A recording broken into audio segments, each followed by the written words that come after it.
Vedete anche il gesto, lo stopper Förster, che è uno dei migliori stopper, considerato uno dei migliori stopper del mondo, ma che nella circostanza si fa letteralmente bruciare sul tempo, come possiamo vedere tra poco nella ripresa rallentata e da altra angolazione dell'azione del gol degli svedesi. Ecco il traversone, vedete come Corneliusson va a sbucare alle spalle di Förster, lo anticipa e batte a rete da distanza ravvicinata, battendo Schumacher abbastanza agevolmente. Il gol del 2-1. 2-1, risultato che resta tale fino in pratica al 90° minuto. All'88° minuto, un minuto prima dell'azione che stiamo vedendo, Arneson, il commissario tecnico svedese, fa entrare Magnusson con una decisione che appare ai più incomprensibile, ma che incomprensibile non è, perché proprio Magnusson realizza un minuto dopo essere entrato il gol di questo pareggio. Importantissimo per gli svedesi, importante comunque anche per i tedeschi che, come si diceva, hanno la certezza di qualificarsi, giustificata l'esultanza della panchina svedese anche perché poco prima era giunta la notizia che la Cecoslovacchia aveva battuto per 1-0 il Portogallo, e vedremo tra poco anche le immagini di quella partita, determinando una situazione decisamente favorevole agli svedesi per la qualificazione, dato che da questo gruppo passano alla fase finale del mondiale due squadre. Ancora immagini del gol di Magnusson e siamo sul 2-2 conclusivo. Eccolo ancora da dietro la porta, il bel diagonale di Magnusson sull'uscita del grande portiere tedesco Toni Harald Schumacher. E siamo, come dicevo, a Praga, Cecoslovacchia-Portogallo, vittoria per 1-0, maturata attraverso il gol realizzato al 20° minuto della ripresa da Ruska al termine di questa azione, di cui è protagonista peraltro il numero 6 Berger, che vediamo apprestarsi a battere una punizione. Intanto c'è da sottolineare che il Portogallo è largamente incompleto e non ha opposto una grandissima resistenza alla Cecoslovacchia.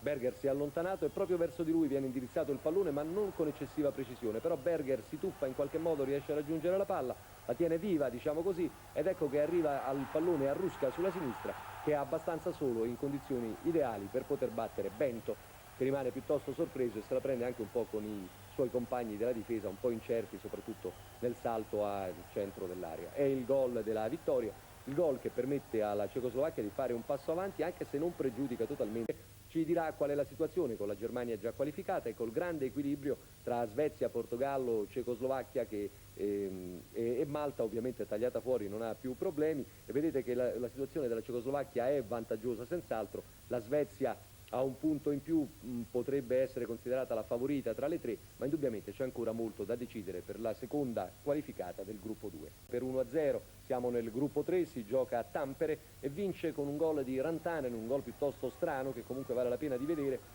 un cross che diventa un gol imparabile per l'incertezza forse anche del portiere turco Yazar. Vittoria della squadra finlandese che esauriva con questo incontro tutte le sue partite nel raggruppamento e che non ha chance di qualificazione in un gruppo che è dominato dall'Inghilterra. Ecco, rivediamo in varie versioni il gol di Rantanen, il pallonetto che va a insaccarsi a sbattere poi sotto il ferro di sostegno, dando addirittura l'impressione di non essere entrato, ma è gol chiaramente, ed è il gol decisivo di una partita piuttosto dura nella quale ci sono stati anche due espulsi, uno per parte. E subito dalle immagini alla classifica, pressoché certa di potersi qualificare, mentre la Finlandia ha giocato tutte le sue 8 partite, è tagliata fuori, ci sono Romania e Irlanda a contendersi l'ulteriore posto utile per la qualificazione. Ancora avanti col gruppo 4, Lussemburgo-Bulgaria, stiamo per vedere adesso le immagini della partita successiva. Lussemburgo-Bulgaria che è stata vinta dai bulgari per 3-1, si giocava a Lussemburgo, è applicata ieri insieme alla Germania e alla Spagna, una vittoria piuttosto facile anche perché ci si sono messi anche i lussemburghesi con 2 autogol. Il primo l'abbiamo visto, un perfetto colpo di testa di Scheurer, adesso invece una deviazione più sfortunata da parte di Barboni. Sono nomi di giocatori come quello del portiere Van Rijswijk che sono conosciuti ormai in Italia, perché la settimana scorsa li abbiamo visti avversari della Juventus e li ritroveremo avversari della Juventus in Coppa dei Campioni. Ecco il tiro di Kostadinov deviato da Barboni, 2-0, tutto facile per la Bulgaria che conquista così aritmeticamente la qualificazione al mondiale, porta a 3 i suoi gol, questa volta realizzando in proprio con Dimitrov al termine dell'azione che stiamo seguendo. La Bulgaria è una squadra dura, grintosa, molto efficace, aveva cominciato un po' male le partite del suo raggruppamento, ma via via ha preso forza e consistenza. La svolta è stata forse la vittoria sulla nazionale francese nella partita giocata a Sofia la scorsa primavera. Intanto ecco il rigore concesso dall'arbitro Saim per questo intervento falloso di Arabov, rigore trasformato da Langers più o meno irrilevante ai fini della classifica, anche della partita, salva soltanto, per così dire, l'onore dei lussemburghesi. Dal comando con 11 punti in 7 partite, ormai già qualificate, con Jugoslavia, Francia e Germania orientale, in una lotta serratissima che già da sabato potrebbe prendere un'impiega particolare, in quanto sabato si gioca Jugoslavia e Germania orientale. Alla Francia di Michel Platini restano da giocare 2 incontri casalinghi, quello facilissimo. In campo Berggren e Laudrup Larsen. Il gol decisivo al 5° minuto della ripresa, opera di Protasov, dopo che il grande protagonista della partita era stato Blochin, con una serie di tiri che avevano impegnato il portiere Rasmussen. Rendimento degli italiani ancora una volta tra virgolette, buono quello di Laudrup, ottimo quello di Berggren, sfortunatissimo Elkjær Larsen, uscito dopo 15 minuti di gioco per infortunio, un infortunio che si somma veramente in un periodo sfortunato per questo giocatore alla stranissima squalifica, dire strana e dire poco, piombatagli tra capo e collo per un fatto successo il 2 di agosto scorso in una partita amichevole contro il Kaiserslautern. Vedete che l'Unione Sovietica, ecco proprio Blochin di cui si diceva, ha impegnato duramente la difesa danese. I danesi tentavano di ottenere un pareggio che poteva essere molto importante. Vedete ancora Rasmussen al lavoro. Non sono riusciti in questa impresa. D'altra parte, in questo modo l'Unione Sovietica ritrova speranze di qualificarsi, la Danimarca non le perde completamente. Nel gruppo, il gruppo 6, ci sono 2 posti utili. Seguiamo intanto ancora le immagini di questa partita con le rarissime reazioni solo nel finale della squadra danese, forse condizionata anche dall'uscita dal campo al 15° minuto di Larsen, e vediamo proprio Laudrup in azione con un tiro abbastanza pericoloso che costringe Dasev alla parata a terra. Laudrup e Berggren, ecco inquadrato Michael Laudrup, e poi gli ultimi tentativi ancora con gli attaccanti danesi che tentano di ottenere il pareggio, non ci riescono. Subito pronta la classifica, vedete che c'è un equilibrio veramente estremo, al punto che la stessa Norvegia non può considerarsi completamente tagliata fuori. Una situazione tutta da decifrare. Tale non è invece la situazione mondiale. Addirittura a Siviglia era andata in vantaggio l'Islanda con questo gol di Pettersson al 35° minuto del primo tempo. Una piega clamorosa per la partita. In questa città, a Siviglia, si giocava col caldo, era forse stata scelta proprio una serie di questo genere dagli spagnoli per aumentare le loro chance, che comunque vengono poi realizzate nell'arco già del primo tempo, con il pareggio al 45° minuto di Rincon, vale a dire proprio alla fine del primo tempo. Il pareggio è giustificata l'esultanza del marcatore, esultanza anche sugli spalti dei tifosi sivigliani, e poi il gol decisivo è realizzato al 7° della ripresa da Gordiglio, in un momento in cui la Spagna preme con molta intensità. Ecco, questa mezza girata di Gordiglio dà la vittoria e la qualificazione alla Spagna. Dall'esultanza di Gordiglio e della sua capriola immediatamente al tabellone della classifica, con la Spagna qualificata. Qui il girone si è già completamente esaurito. Pierre Litbarski's corner enabled the prolific Rudi Völler to head West Germany into the lead after 23 minutes. Curiously, Sweden had been the Germans' opponents in a World Cup qualifying match exactly 20 years earlier, when Franz Beckenbauer won the first of his 103 international caps. These days, Beckenbauer is manager of a West German side whose World Cup form seems to be in a higher gear than their performances in recent friendlies. They began well in Malmö, increasing their lead 5 minutes later. Again, little Litbarski was the instigator. This time, his trickery on the left tormented the Swedish defence and created the opening for Mattias Herget to smash his shot past Thomas Ravelli. This was like the real West Germany, a country who still have the almost unbelievable distinction of never having lost a World Cup qualifying match. And the way they played in the first half here, there seemed little danger of a threat to that record. The half-time score was 2-0 to the Germans. But in the second half, Sweden, playing now from the right, launched a spirited recovery in a bid to keep their World Cup hopes alive.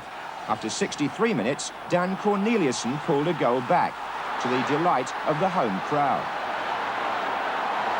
The Germans should have known something about him, because Corneliusson used to play in their Bundesliga for Stuttgart. These days, he's in the more demanding Italian league with Como, and his instinct near goal got him in front of the current Stuttgart star, Karl-Heinz Förster, one of Europe's most experienced defenders. That made it 2-1, but there was more to come from Sweden. In the dying minutes, their manager Lars Arnesen sent on substitute Mats Magnusson, and with his first contribution, he slipped the ball past Schumacher to equalise with only a minute of the match left. Magnusson, another of Sweden's exiles, plays in Switzerland for Servette Geneva. but with that goal he kept his home country in with a chance of qualifying for the finals. Magnusson, who last week scored against Linfield in the European Cup, described this thrilling finish as unbelievable, but it made no difference to the West Germans. 1 point from this 2-2 draw ensured their qualification. Meanwhile, in Prague, Czechoslovakia were proving that bad free kicks can produce dividends.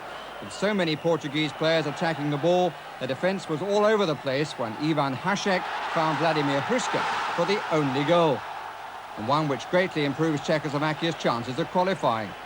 It's a funny game, football. The scorer had taken the free kick.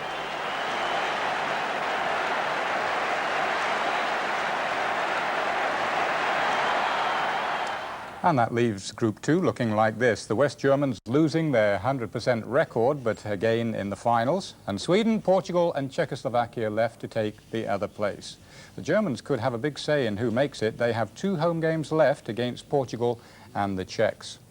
So the Germans become the 11th nation to qualify, with 13 places for the finals still to be decided. The full list: the hosts Mexico, Italy, we'll see the holders in fact in action shortly, Argentina, Brazil, Bulgaria, Canada, Hungary, Poland, Spain, Uruguay and West Germany.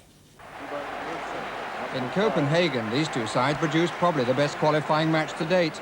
Now Morozov's low header, which put Potasov in behind his marker, gave the Soviets revenge for the earlier defeat. While Muscovites prove that it's not only the bowler-hatted British who wave umbrellas, the Danes might reasonably feel that the ball shouldn't have been allowed to find its way through. But they could have no complaint about the result on the balance of play. 1-0 to the Soviet Union, and a result which pushed the Republic of Ireland down to 3rd place. It's so tight, though, with the top 4 all having 6 points, but with Denmark leading on goal difference and with a game in hand of the other 3. Finland are in the blue shirts, playing from the right, and the only goal was something of a freak effort. Rantanen's attempted cross after 37 minutes looped over the Turkish goalkeeper Yassar, leaving him looking embarrassed and suitably bewildered. Turkey also had a man sent off, so it was hardly a morale booster for their visit to Wembley next month. Finland 1, Turkey 0. And as a result of that win, Finland move into 2nd place in Group 3, but they've finished their programme and will be overtaken by Romania or Northern Ireland. Italy, in blue shirts, playing from right to left, marked Enzo Bearzot's celebrations by taking the lead after 26 minutes. Bruno Conti's cross cut out the goalkeeper and gave Altobelli an easy header. But then the manager's anniversaries turned sour. Norway equalised through Arne Larsen Erkland after 37 minutes. And 5 minutes later, they grabbed what proved to be the winner. Davidson, maybe with a little bit of help from left-back Cabrini, making it Italy 1, Norway 2. Hong Kong and Japan had a 3-0 lead from the first leg, and Kazushi Kimura put the tie beyond reach when he scored just before half-time. They found another hero in the second half when Hong Kong were awarded a penalty for hands. An inscrutable-looking goalkeeper called Matsui. He was saved by the post, but when the referee said, "Take it again," Matsui took it all in his stride.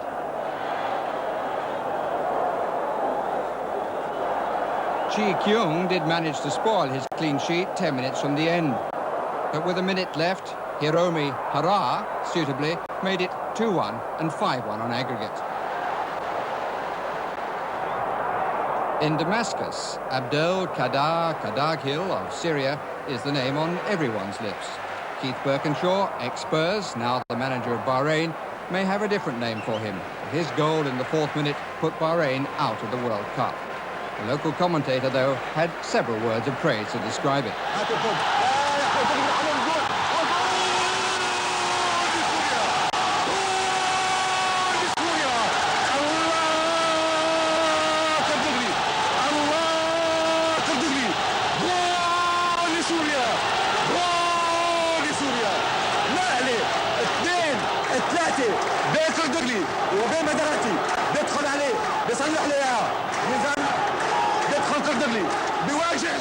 As the scoreboard says, Lashi Wahid, of course. Well, that fourth-minute goal ended the World Cup ambitions of Bahrain and Keith Birkinshaw. Meanwhile, although the United Arab Emirates beat Iraq 2-1 yesterday, Iraq stayed ahead on away goals, and now they meet Syria to decide who'll go to Mexico from the Asian qualifying Group 2. As for Asian qualifying Group 4, well, Japan's win means they face South Korea, probably the strongest nation in the Far East, for a place in the finals. Raksawi struck first for Tunisia after 15 minutes in Tunis, but the Tunisians flattered to deceive. Only 9 minutes later, Madjer pounced following the fumble by goalkeeper Sebai to equalise for Algeria. Algeria had never before won in Tunis, but from the moment Menad put them in front a minute before half-time, they moved surely towards an historic result.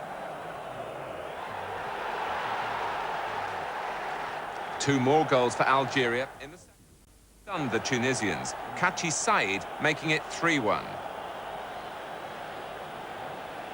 Algeria seeking to become the first African nation to qualify for successive World Cup finals. And Menad's second goal, 3 minutes from time, gave Algeria a formidable 4-1 advantage to take into their home leg of this semi-final. That's next week in Algiers.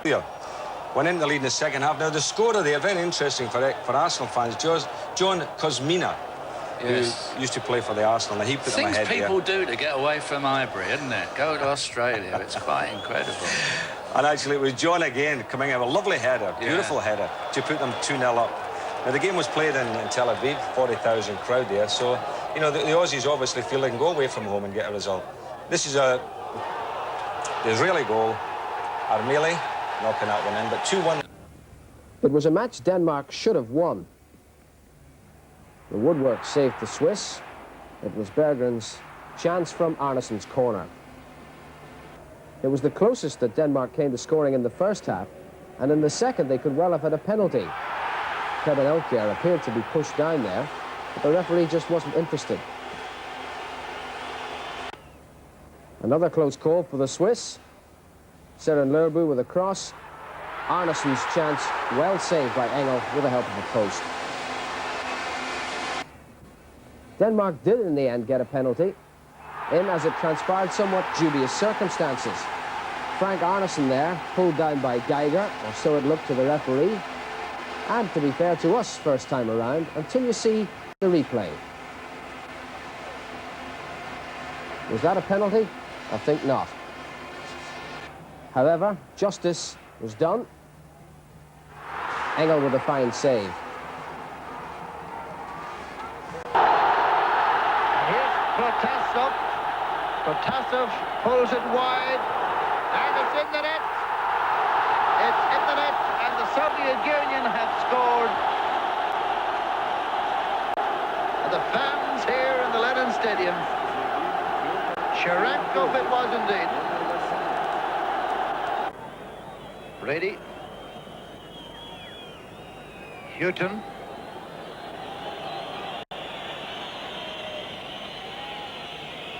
Whelan.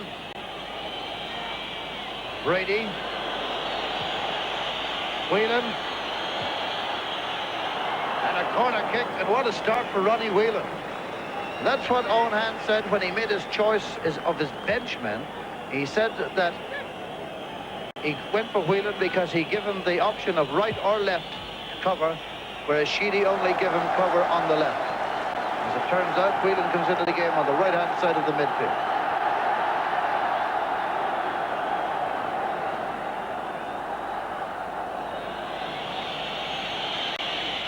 Carty de Lawrence.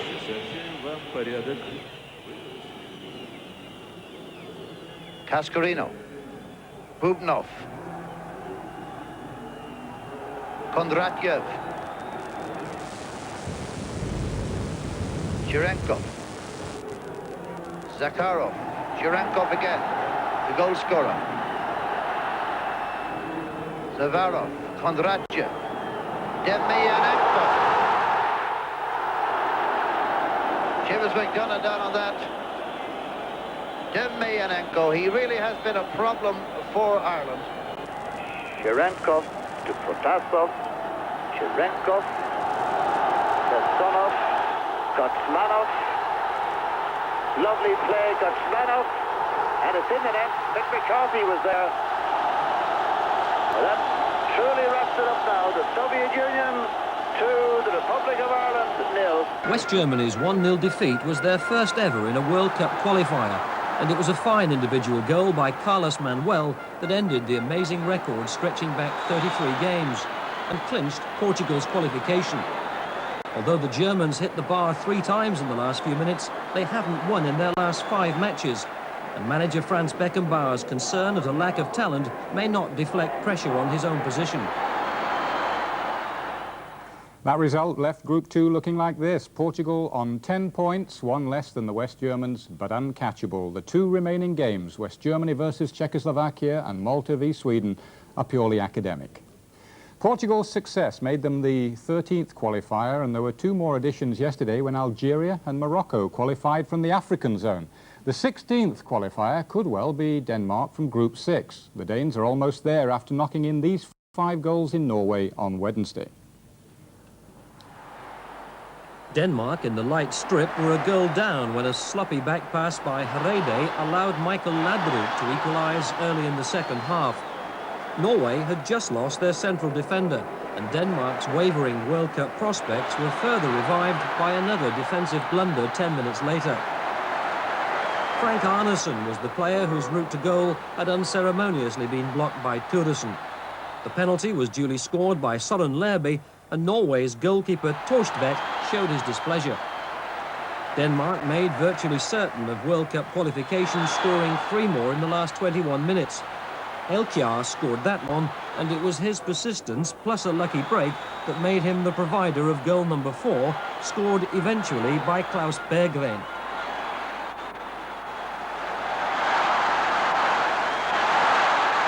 Norway's concentration and commitment had gone when Berggren scored again 4 minutes later to delight Denmark's manager, Sepp Piontek. The Republic of Ireland hoped to defend for a draw in Moscow, but that plan came unstuck after an hour when Protasov broke down the right and the Soviet star player Cherenkov scored from close range. That defeat virtually ended the Republic's World Cup hopes and led manager Owen Hand to say that he'd quit after the last group game. Defeat wrapped up in the last minute when Protasov headed in from close range. So Denmark as good as on their way to Mexico, with the Soviet Union almost certain to go too. Denmark's last game is in Dublin on November the 13th, with the Soviets' final qualifier on Wednesday week at home to Norway.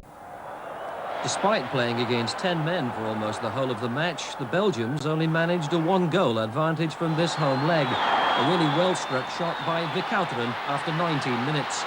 Verkouteren showing no side effects from the blow in the throat which had led to Holland's Wim Kieft being sent off after only 4 minutes.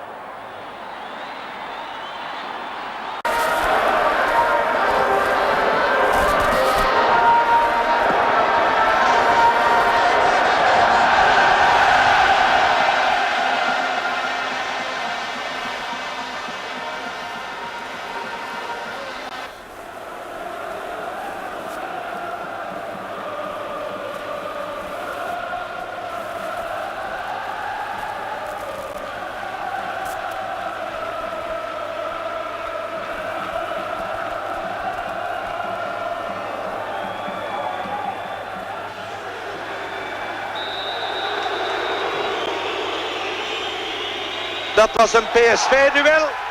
En daar Kieft, die daar een slag heeft aan Verkouteren. En die wordt uitgesloten. Ik weet niet of dat te zien is. Wim Kieft.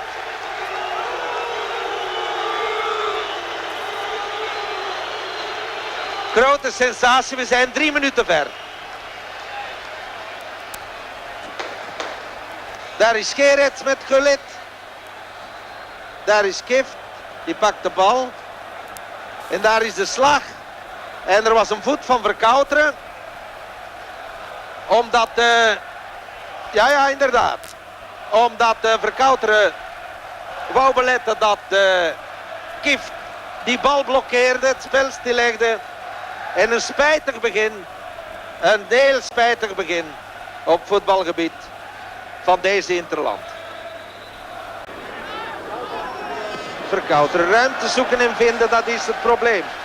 En nu komt natuurlijk tot uiting dat we zonder buitenspelers spelen.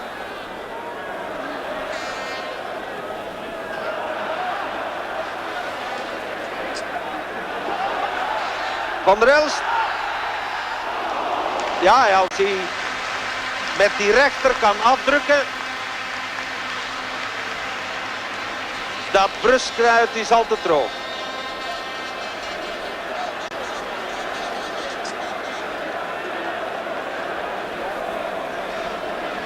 Verkouteren. Alles terug bij Hoekschoppen, dat is normaal. Klaassen, bijzonder kwik. Keulemans die verlengt. Verkouter dan nog. Ja! Oh la la la la la la! Frankie! De kromme bal van Frankie Verkouter. Er niet bij Verkolen. Geeft het nog netjes. Klaassen. Een geluk dat we net die corner hebben gehad, dat Frankie dan nog is. Hier gaan we het nog beter kunnen zien. Hoe Van Breukelen verrast wordt. Onbetaalbaar. The winners of the Oceania group. Currently, New Zealand are a point ahead of Israel and 2 ahead of Australia, although the Aussies have played a game less. Well, here's a sample of their striking ability, the best of their 5 goals against Taiwan last weekend. The scorer, Grant Turner. Campionato europeo per nazioni. L'Inghilterra ha risolto alla grande la formalità della partita contro la Turchia che le ha dato la qualificazione 5-0 con 4 gol nel primo tempo. Primo gol è quello di Waddle su azione personale. Poco dopo inaugura la sua tripletta Gary Lineker dell'Everton su assist di Stevens. E poi il capitano Brian Robson a segnare il terzo gol sugli sviluppi di un palo da lui colpito, palla respinta e poi nell'azione successiva gol da parte dello stesso Robson. Eccolo. Prima dello scadere, altro gol di testa da parte di Lineker, sempre su cross dalla destra di Stevens. L'Inghilterra è l'unica nazionale ancora imbattuta di tutte le qualificazioni europee. L'ultimo gol ancora di Lineker sul servizio di Waddle. Come detto, Hatley si è infortunato. Clamoroso a Stoccarda, con questo gol segnato da Carlos Manuele il Portogallo si è qualificato per i mondiali ed ha inflitto la prima sconfitta in assoluto alla Germania in partite di qualificazione mondiale. I tedeschi, che erano già qualificati, hanno cercato di reagire nel finale dopo questo gol di Carlos Manuel e hanno colto 2 traverse con il veronese Briegel. Ecco la prima, vedete poi che Rummenigge non riesce a risolvere, e poi ancora un'altra traversa colpita da Briegel. Vince il Portogallo e si qualifica. E quindi tripudio ovviamente da parte dei portoghesi che vanno al mondiale. La sconfitta a Praga ha condannato la Svezia, che pure si era illusa dopo il gol del comasco Corneliusson che l'aveva portata in vantaggio. Ecco l'azione. Ma prima un autogol di Andrea Revelli che mette fuori causa il fratello, il portiere Thomas Revelli, e poi nella ripresa il gol di Visek, dando la vittoria alla Cecoslovacchia e via libera al Portogallo. Probabilmente decisivo il 5-1 della Danimarca ad Oslo, dove la Norvegia era andata in vantaggio nel primo tempo con Sundby, ecco il gol. Nella ripresa c'è stato un gran lavoro da parte dei 3 italiani, Laudrup, Elkier e Berggren. E di Laudrup, eccolo, il gol del pareggio, il 17esimo in 26 partite della nazionale. Poi su azione di Laudrup raddoppia Lerby su calcio di rigore, il fallo era stato su Arnesen. Quindi assist di Laudrup per Elkier che segna il terzo gol, e ancora una doppietta conclusiva di Klaus Berggren e qualificazione quasi certa per l'enorme differenza reti della Danimarca sulla Svizzera, che la può raggiungere in classifica. Ecco l'ultimo gol. Anche l'Unione Sovietica è quasi sicura della qualificazione dopo la vittoria sull'Eire di Brady, che è stato invece definitivamente eliminato. Al diretto Casarin davanti a 100.000 spettatori i gol di Cherenkov e Protasov, ecco il raddoppio. A Bruxelles, nell'andata dello spareggio fra Belgio e Olanda, seconde piazzati in 2 gironi da 4 squadre, l'Olanda, che ha avuto il pisano Kift espulso dall'arbitro Delia proprio in apertura, ha perso per 1-0 con questo gol di Verkouteren. Il ritorno il 20 novembre a Rotterdam. Grossa impresa dell'Irlanda del Nord a Bucarest, battendo per 1-0 la Romania con un gol di Quinn. I britannici si sono quasi qualificati. Grande partita del loro portiere, il 40enne Jennings. Ora l'Irlanda del Nord va ai mondiali, si ottiene un pareggio in Inghilterra avendo 2 punti di vantaggio sulla Romania che giocherà in Turchia. Ecco il gol partita da parte di Quinn. The German national anthem played as Australia lined up to face Israel.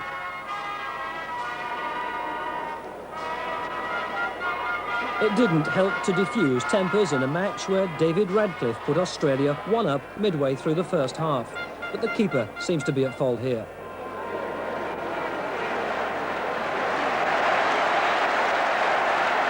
Israel equalised early in the second half from this corner, with the referee well placed to see that the ball had crossed the line before being kicked clear.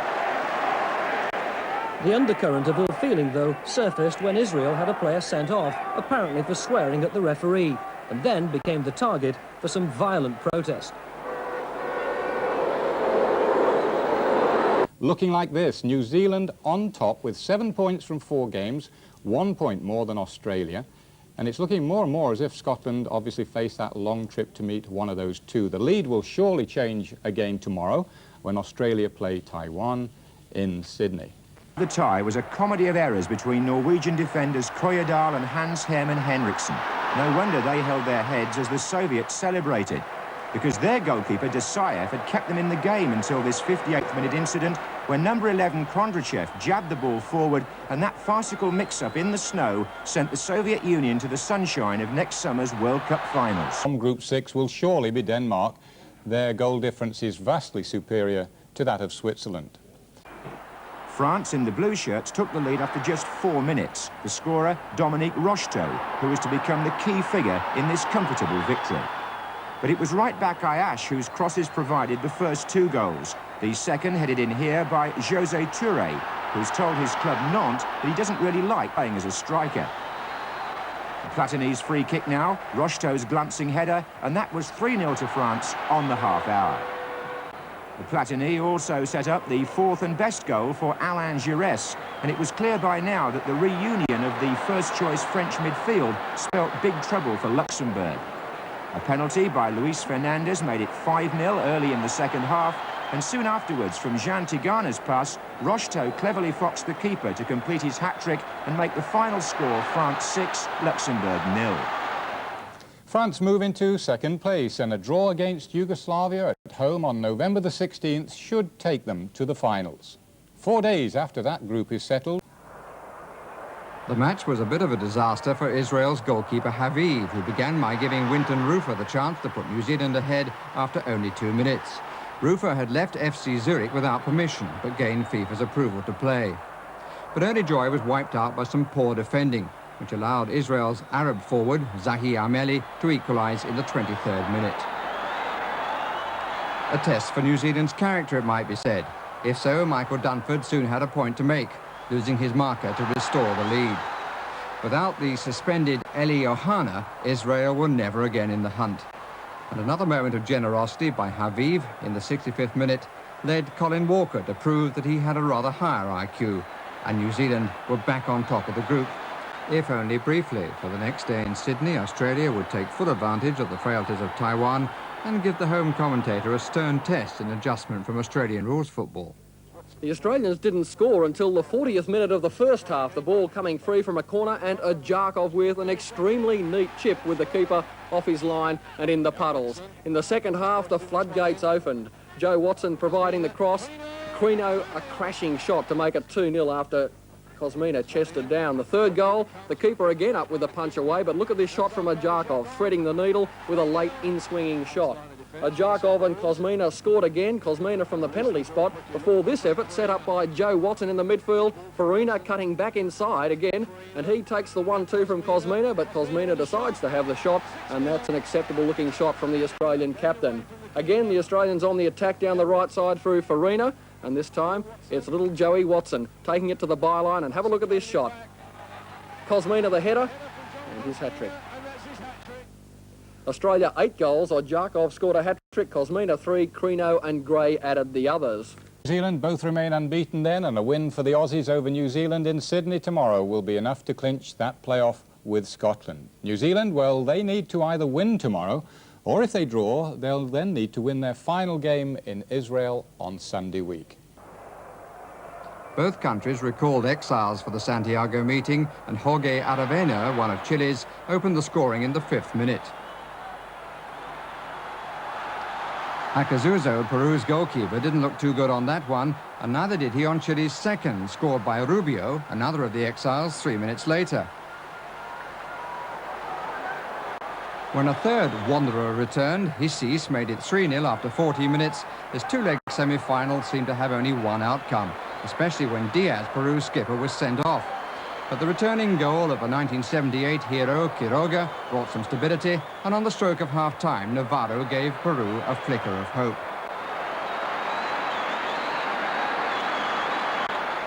A penalty decision in the 65th minute. Aravena, stepping up to score from the penalty spot, seemed to have extinguished it. Chile 4, Peru 1. But Navarro's near-post header, 40 minutes from the end, left tomorrow's return leg nicely poised at Chile 4, Peru 2. La qualificazione per il mondiale di calcio del Messico è la 16ª formazione già qualificata. 2 le promosse in questo girone, il 6º insieme ai sovietici, probabilmente anche la Danimarca, alla quale basterà un pareggio il 13 novembre con l'Eire. Vicina alla qualificazione anche la Francia, che ieri sera al Parco dei Principi parigino ha superato il Lussemburgo. Alla Francia, in difficoltà nel girone 4, dove è stata già promossa la Bulgaria, si imponeva un successo con largo margine per incrementare la sua differenza reti e garantirsi in vista dell'ultimo impegno con la Jugoslavia. E i transalpini hanno tenuto fede agli obblighi, travolgendo i modesti lussemburghesi per 6-0. E i gol avrebbero potuto essere ancora di più se i francesi nel secondo tempo, invece di andare alla ricerca del difficile, fossero stati più concreti. Protagonista della serata il centravanti Rocheteau, autore di una tripletta. In gol anche il giovane attaccante Touré, Gires e Fernandez, che ha trasformato un rigore. Tra i marcatori manca il nome di Platini, ma lo juventino è stato comunque tra i migliori, distribuendo invitanti palloni ai compagni. 2 i gol su suoi suggerimenti e 2 le reti da lui fallite per poco. Platini al 90° ha anche battuto il portiere, ma l'arbitro, prima che il capitano scoccasse il tiro, ha fischiato la fine. Most of Tokyo's workforce were poised to celebrate Japan's match of such moment, but it was to be South Korea's day. Jung Yong-hwan was the first name, or names to note, an excellent answer to a poor clearance. There was time very nearly for a team photograph before Lee Tai-ho showed that subtlety in finishing is also a Korean quality. Kazushi Kimura did give the locals something to celebrate.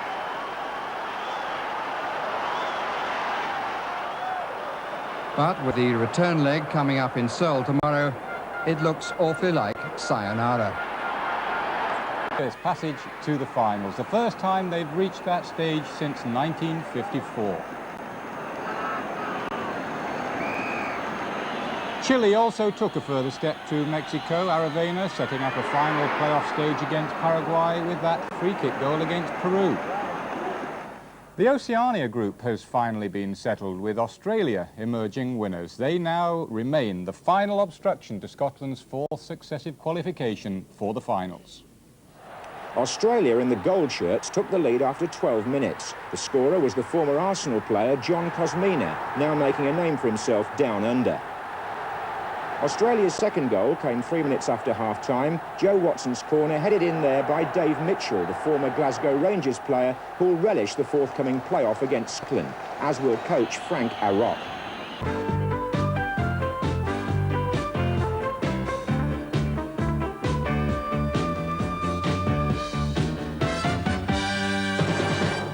Hoddle on the left foot, and Jennings.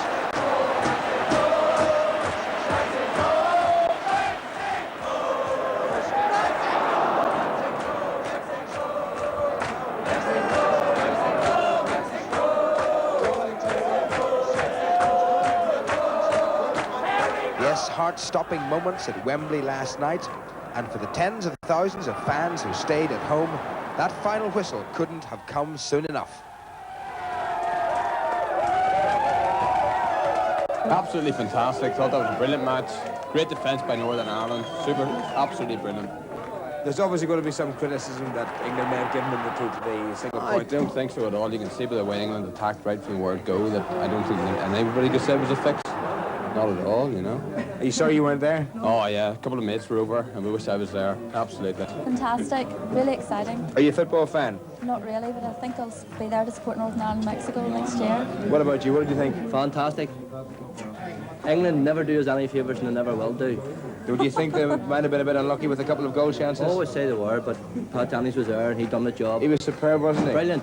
I think probably, Jim, England deserved to win by 1-0, but Ireland deserved to draw because of the determination. And that's the result, and it's fantastic. Agree with that.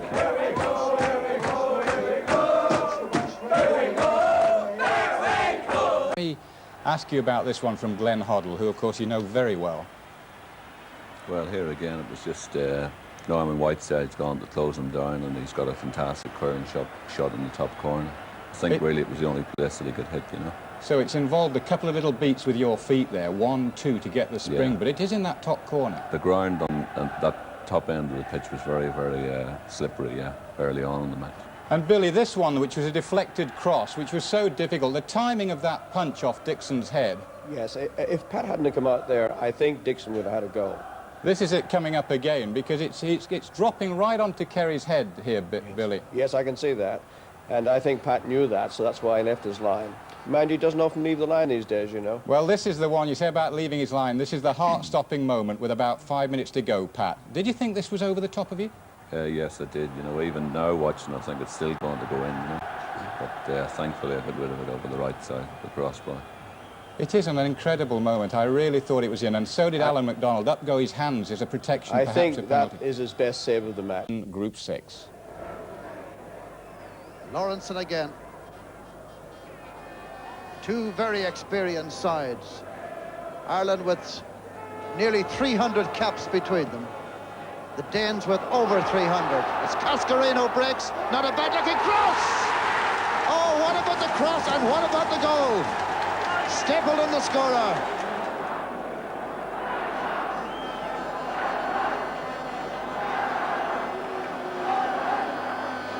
Sieverbeck past Deglan.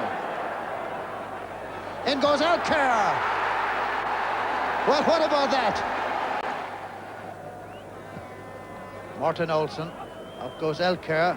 The flick on to Laudrup. Let's see what the young man can do. Holds off O'Leary beautifully. That's beautiful skill. What a goal! Laudrup supplies one to Sieverbeck. Good run this by the number 2. Moran goes to intercept. Beglan goes as well. That's a brilliant goal by John Sieverbeck, the fullback. His first international goal. Elker is pulling in to make contact. Here's Berggren. Elker. 4 for Denmark. And there are the final standings in Group 6. Denmark on top with 11 points. One more than the Soviet Union, who also qualify. Switzerland's 1-1 draw with Norway, a meaningless match. Now, 3 gol importanti. Il vantaggio della formazione irlandese con questo bellissimo colpo di testa di Stapleton al 6° minuto del primo tempo. Rasmussen è battuto imparabilmente, ma soltanto un minuto dopo Elkjær Larsen, l'attaccante veronese, dà dimostrazione della sua abilità sotto rete. Sul traversone dalla destra si inserisce molto rapidamente, lo vediamo con il numero 10, e precede portiere e difensori avversari. 1-1. Nella ripresa la svolta decisiva della partita, che ha avuto un altro protagonista nel difensore esterno, lo vedremo con il numero 2, il danese Sieverbeck, che ha messo il suo zampino un po' in tutte le azioni più importanti e determinanti. Qui comunque è bravissimo Laudrup, gli tocca la palla a Elkjær, Laudrup poi fa tutto da solo difendendosi dall'attacco dei difensori e spiazzando poi il portiere con questo tiro molto calibrato. 2-1 al 3° minuto della ripresa. Al 10° minuto il terzo gol, quello di Sieverbeck già citato, lo vedremo tra poco. Su un pallone lanciato da Brady verso la difesa avversaria, intercettato dai difensori centrali danesi, ancora Laudrup che tocca indietro finché la palla arriverà a Sieverbeck, che chiede lo scambio con il compagno e si lancia in questa galoppata verso la porta avversaria. Difesa completamente sbilanciata, Sieverbeck entra in area, è un po' fortunato nel tiro, ma comunque al termine della sua bella azione realizza il terzo gol per la Danimarca. L'ultimo gol dei danesi, del 4-1 danese, è segnato alla mezz'ora ancora da Elkjær Larsen, che è in questo momento il miglior cannoniere nella fase di qualificazione europea per il Mondiale 1986. Vedremo ancora un bel gol manovrato con uno splendido passaggio, un bellissimo lancio di Sivebæk ancora e uno splendido tocco di Berggren a smarcare Chile might have been happy with a 2-goal deficit, but it was this third Paraguay goal, a classic own goal by Garrido, just 6 minutes from time, which leaves them struggling. To be fair, the Paraguay player at the back post would probably have scored anyway. 3-0 to... Yes, Ian, Chile in red needed an early goal in Santiago to stand any chance of getting back into this playoff, and they got it from Rubio after 13 minutes. But Chile couldn't sustain their attempted comeback, and Schetina struck back for Paraguay midway through the first half, virtually sealing Paraguay's place in the finals for the first time since 1958. But their qualification has been marred by the resignation of their coach, Cayetano Rey, in protest against earlier criticisms of his team. Romero added another for Paraguay a minute before half-time, though their final aggregate margin of victory was cut back to 5-2 by a consolation goal for Chile from Munoz. Paraguay in white were 3-0 up from the first leg, so this 2-2 draw suited them fine. Schettina's goal levelled an earlier effort by Chile's Hugo Rubio, but it was Paraguay's second from Romero, who plays in Brazil for Fluminense, which clinched their place in the finals for the first time since 1958. Romero was later among those hurt in a crowd riot caused by angry Chile fans. In Paris, Michel Platini produced his now customary conjuring tricks to send France to Mexico by virtue of a 2-0 win over Yugoslavia. That first goal came inside 3 minutes, and it was the third World Cup running in which the French have booked their ticket in their final qualifying match in Paris, with Platini scoring each time at that same end in the Parc des Princes. This time he made doubly sure by scoring the second goal 20 minutes from the end. So France ended the hopes of both Yugoslavia and East Germany, and it's worth noting the part played in that second goal by José Touré, the Nantes player they've pressed into service as a striker. His deft header set up Platini for a shot which couldn't have been better placed, nor better timed to signal celebrations in his homeland. In Rotterdam, Holland, in the orange shirt, started the second leg of their playoff against Belgium 1-0 down, and with an hour gone, that was still the position. Then the Dutch created their first decent scoring chance. A mistake by Gerrits allowed De Witt to get in his cross, and Peter Houtman headed his 7th goal in 8 internationals. It levelled the aggregate at 1-1 and put the Dutch back in business in front of a capacity crowd. Mind you, when you see the replay, you may feel that Belgium's goalkeeper Jean-Marie Pfaff should have come for the cross, or that Houtman was doing some pushing as he headed the goal.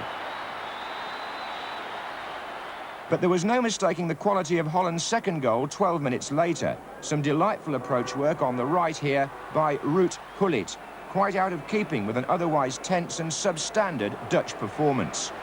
René van der Eycken inadvertently deflected the cross. Pfaff was always stretching, and De Witt, this time, was the executioner.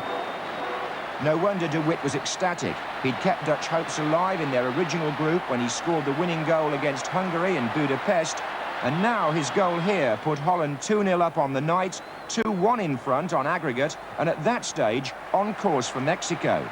In conceding this second goal, Belgium were beginning to regret the number of chances they'd spurned at the other end. But although they were 2-1 down, Belgium knew an away goal now would put them back in front. And that's exactly what they got 5 minutes from time. Gerrits' cross and George Grun's header. The irony was that Grun, the Anderlecht defender, had only come on as a second-half substitute to mark Holland's John van Loon when the Dutch changed their tactics. Now he cropped up at centre-forward to head a priceless goal. It made the final aggregate score 2-2 and sent Belgium to Mexico on the away goals rule. That Brazil, Argentina and Uruguay head the bookies table.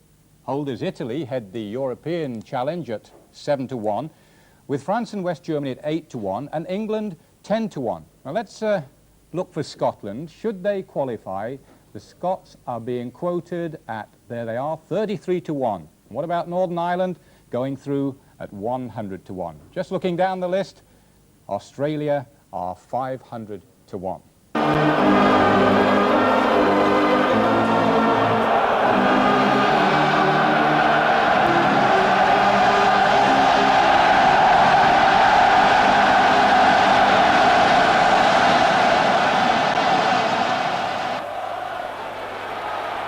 Marie.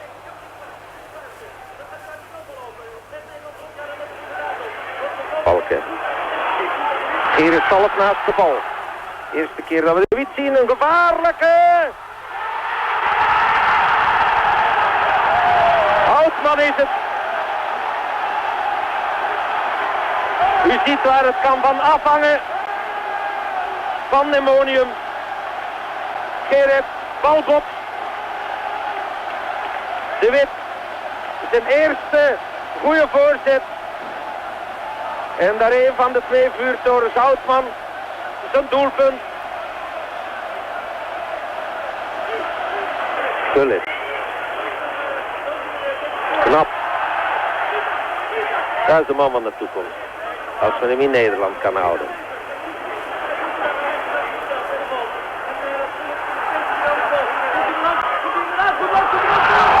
Niet gedaan, de Wit. En Nederland gaat voorlopig naar Mexico. 2 halve kansen, 2 doelpunten. Robbie de Wit alweer. Moeten wel zeggen dat men de spanning crescendo laat gaan. Nog, kan nog altijd daar. Een omhaal. Frankie Verkouteren.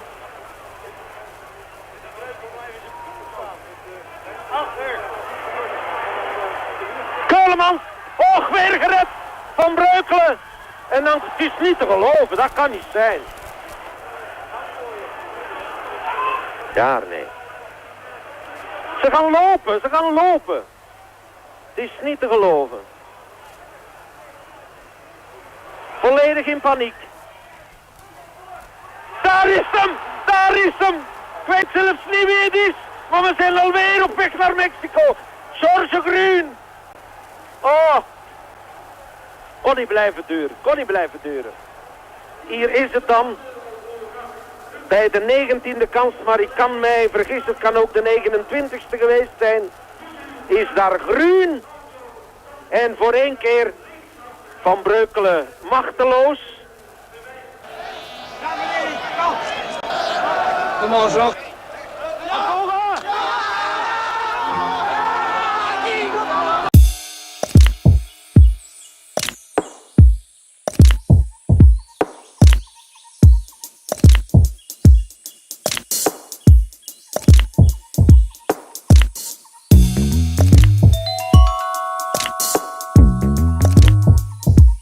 Hose off. Dariusz Jekanovski will clearly be a player to look out for in Mexico. His goal in the 6th minute was enough to beat the current World Cup holders. In Munich, West Germany, playing their last qualifying match against the already eliminated Czechoslovakia, came up with a strike to match that of the Pole, and even earlier in the match. From a free kick by Rummenigge, Andreas Bremer scored after only 40 seconds. But it proved to be another embarrassing night for Franz Beckenbauer's team. Wiesek's break led to Novak hitting the equaliser in the 52nd minute. And 9 minutes later, Czechoslovakia were in front. Attacking fullbacks with defensive frailties seemed to be all the rage these days. Lauda saying a passing thank you to the former hero Bremer.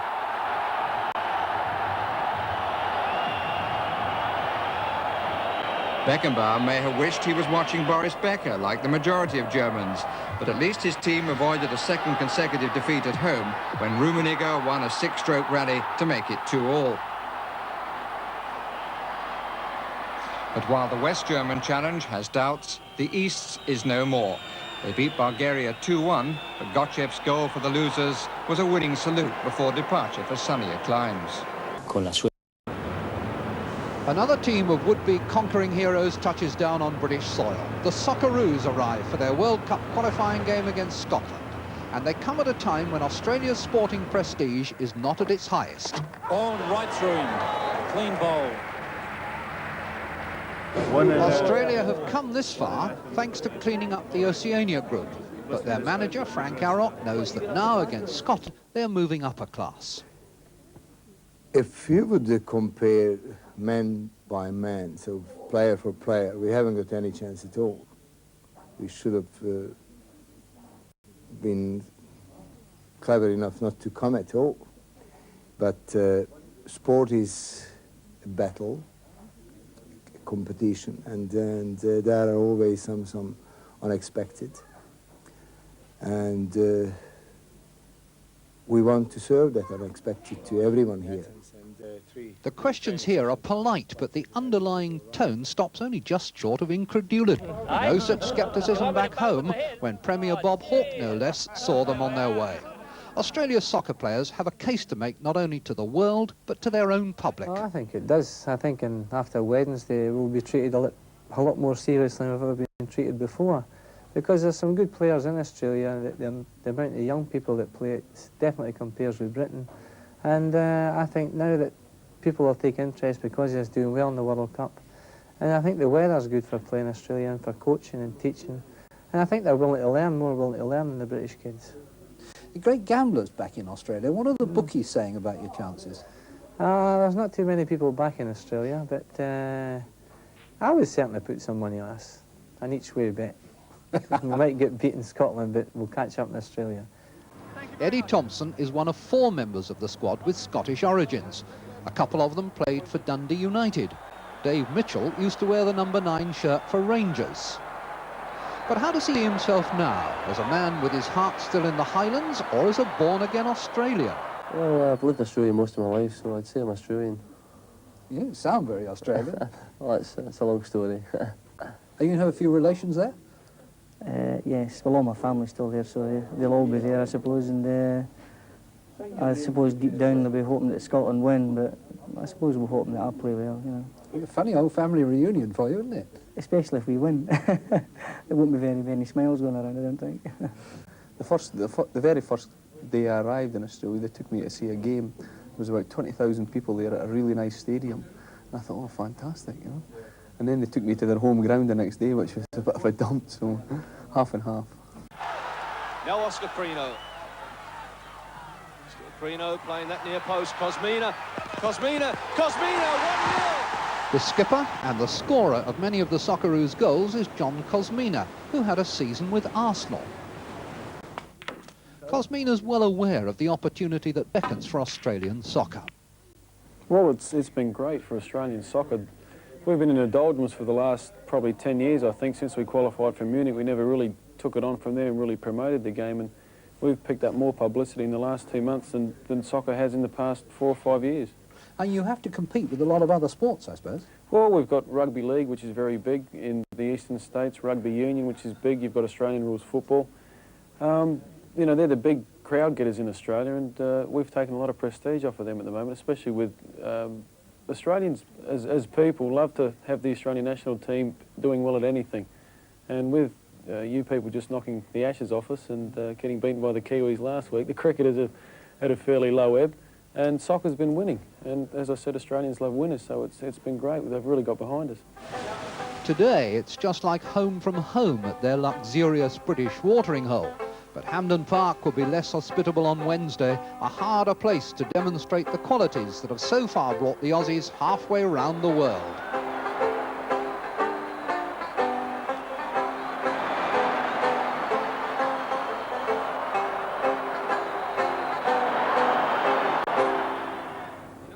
Souness is there, Strachan is there, and Cooper is there, with a vengeance. A very, very important goal for Scotland. It's come from Davy Cooper. 12 minutes into the second half.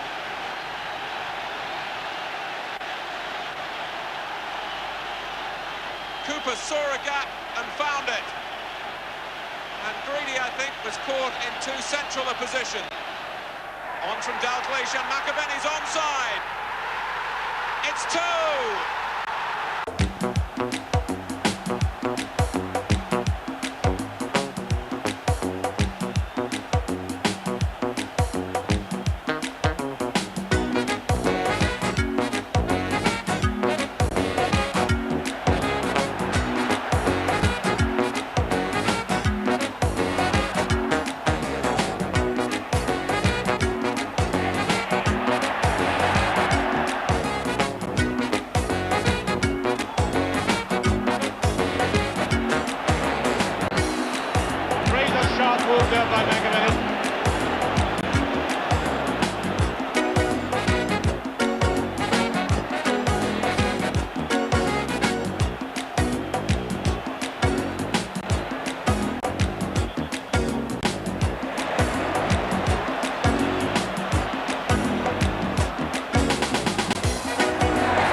certamente, ma con una vittoria seppure inutile, 2-1 sul Belgio, che aveva vinto all'andata per 1-0. Ecco il gol di Outman al quarto d'ora della ripresa sul cross di De Witte, che porta in vantaggio l'Olanda. Olanda che poco dopo raddoppia, ecco il cross di Gullit per De Witte che segna, e il 2-0 a questo punto qualificherebbe proprio la formazione olandese. Ma a 5 minuti dalla fine il gol del difensore Grun, su azione impostata dagli ex italiani Van der Eyck e Gerets, dà al Belgio una qualificazione che tutto sommato appare meritata. 2-0 della Scozia a Glasgow sull'Australia, nell'andata dell'altro spareggio. I gol in 3 minuti a metà ripresa, prima una punizione di Cooper che abbiamo appena visto, e dopo il raddoppio del debuttante McAvenny con una bella manovra che ha scavalcato il portiere Gridi. Rivediamo anche questa azione del raddoppio, che è stata una delle cose più belle della partita, e ricordiamo anche che l'incontro di ritorno si disputerà il 4 dicembre a Melbourne. La Spagna ha vinto in Svizzera 1-0 con gol di Enes, che l'Uruguay ha pareggiato 1-1 e che la Bulgaria ha battuto la Danimarca per 3-0. Vediamo le immagini del 3-0 con cui il Brasile ha battuto la DDR. Abbiamo visto il primo gol segnato da Müller ed ora stiamo seguendo l'azione che ha portato al raddoppio di Alemão.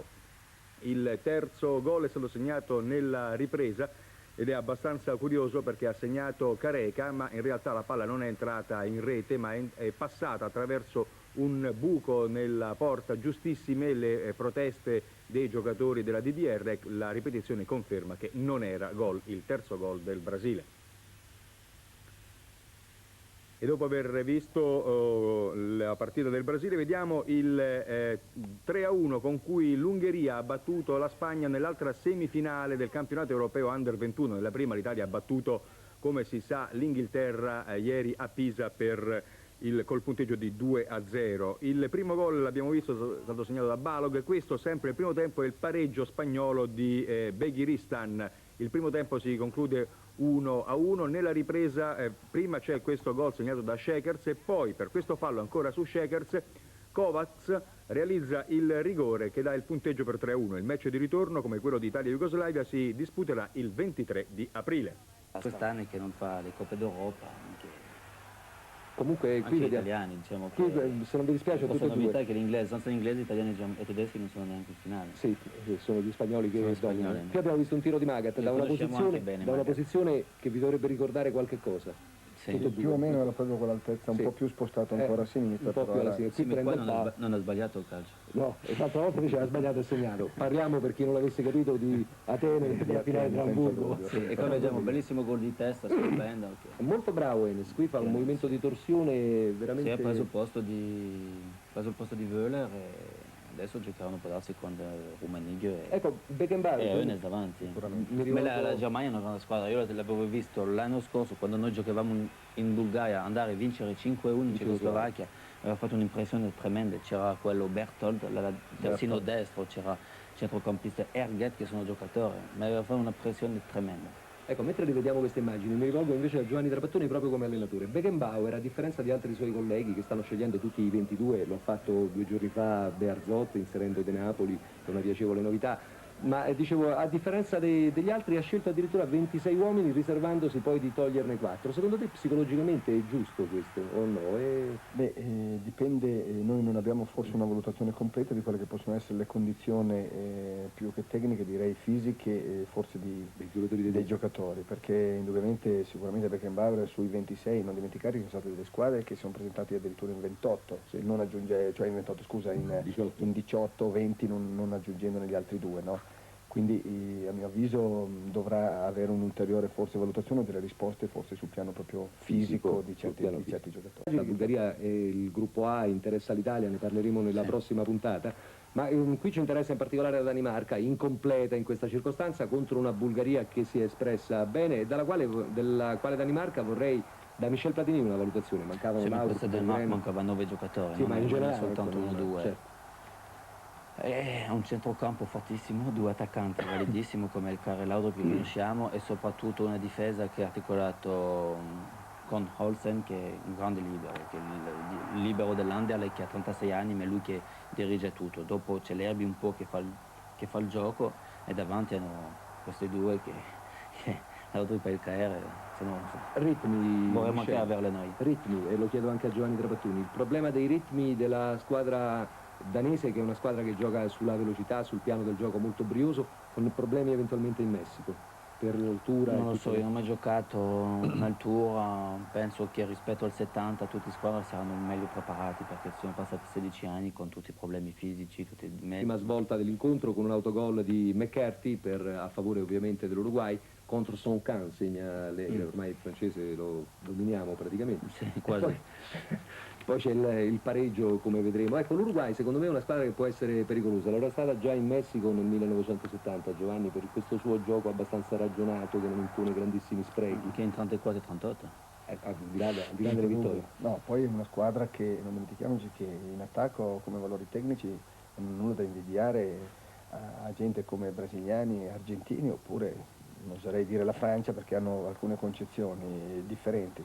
Però è gente che sa trattare la palla in avanti, e non dimentichiamoci che dietro gli uruguaiani, se vogliono essere duri, arcigni, sono piuttosto duri arcigni. Sono molto duri arcigni. Senza dubbio. Intanto vediamo il pareggio che è sul calcio di rigore di Daly per un fallo commesso in precedenza su Orridge, e diciamo che questo rimane... Soon a goal down to Finland. Ari Hjelm, the scorer after 14 minutes. The Portuguese were below par and had to wait until 18 minutes from time to avoid an embarrassing home defeat. Gomez then set up Diamantino for the equaliser. Spain, who are in Northern Ireland's group, were more convincing against the Soviet Union, another of the World Cup qualifiers, with Salinas marking his international debut with the opening goal. And he wasn't offside when the ball was played to him. The goal delighting the crowd in Las Palmas in the Canary Islands. Corner for Germany. Briegel again, he's got it this time, in under the bar, and 1 minute and 20 seconds gone. West Germany take the lead. Briegel last scored against Italy nearly 2 years ago. A reward. Peter Beardsley's control under challenge from Bubnov being matched by his low cross, which enabled Chris Waddle to find an excellent finish to the move he'd started. The Soviet Union 0, England 1. Rangers defender Alan Donald marking his first appearance in Belfast for his country with his first international goal. But 12 minutes from time, Danish substitute Flemming Christensen headed the equaliser, the first goal Northern Ireland had conceded in 7 games. It couldn't have been worse. Mexico scored the only goal of the game through Xavier Aguirre in the 10th minute. By then, it was evident it was to be a bitty and brutal afternoon. Late in the second half, Uruguay did get the ball in the net, but the goal was disallowed for a foul by the American referee, Angelo Brazzi. Brazzi booked several players in a match that was beyond his control. At the final whistle, this happened. The Uruguayan captain and goalkeeper Rodolfo Rodriguez is the man at the centre of the action. 47,000 people watched the game, many from Los Angeles' large Mexican population. Some of the fans were involved. Firing fast that Mourinho headed Brazil into the lead. We've come to expect a Brazilian samba, but Mourinho turned his celebrations into a breakdance. But a more serious analysis of the goal shows a well-timed and perfectly directed header into the far corner. There followed 2 goals in the last 2 minutes of the game. The first following a corner which wasn't cleared and a complete miscue, or is it a dummy, before a terrific strike from Oscar. 2-0 to the Brazilians against a side, remember, who England beat 5-0 on their way to qualifying for Mexico. Here comes the second goal again, and apart from the dummy come miscue, it's clear Oscar's shot takes a heavy deflection en route to the net. 1 minute later, and with 60 seconds of the game remaining, Brazil got a third. A gift, really, as the Finnish defender's dreadful back pass provided the perfect opportunity for Casagrande. Another celebration on its way, and one of which Mike Shannon would approve. The old Shannon windmill arm. 3-0 then, well-taken goals, but don't be fooled. Brazil still not firing on all cylinders, and the World Cup finals wide open to a really informed team. 10 yards, and the referee insisting. It's a clip from Hoddle, met by Goff. Here's Hodge, and Butcher! Against the run of play, Terry Butcher gives England the lead. Here's one. Sansom ahead of him and in space. Well hit, and Ruff lost it. And England lead 2-0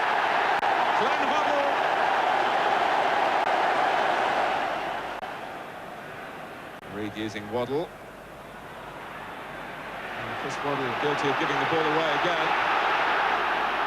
And this is Goff. Nicholas. Past Butcher, who caught him, and Scotland have a penalty.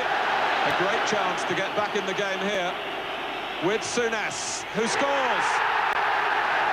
The Belgian side in red broke through 2 minutes before half-time. Owen Vandenberg cutting the ball back, Jan Kerlemans against the bar, and Philippe de Smet collecting the rebound for his first goal for his country. 10 minutes into the second half, de Smet turned creator. And Vandenberg, who scored the opening goal in the 1982 World Cup finals, showing he's in tune for Mexico. Belgium 2, Bulgaria 0. With that sort of ability, the World Cup will be poorer for his absence. But then how about this from the Soviet Union's Rodionov?